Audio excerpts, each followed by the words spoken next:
soyayya kuma ba zan san na rena, yan mata ke ɗai ce na sanya ki a damana.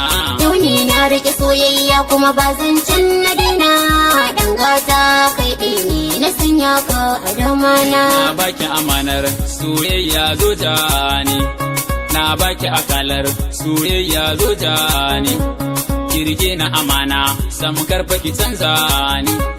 Na baki amana ya ki zo ki zauna, inda na rasa ki zuciyata za ta yi rauni, kin zamto sani ni ke ce tawa.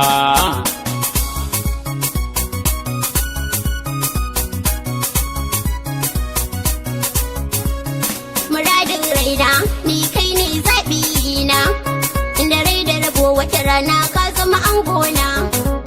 Lafazin ƙauna yau dole na yi maka hubbi na, da ka zo ka ga zauna zauban ƴaƴana. A cikin soyayya ba ni barin ka a rana, na saka a raina kai kaɗai ban kewa.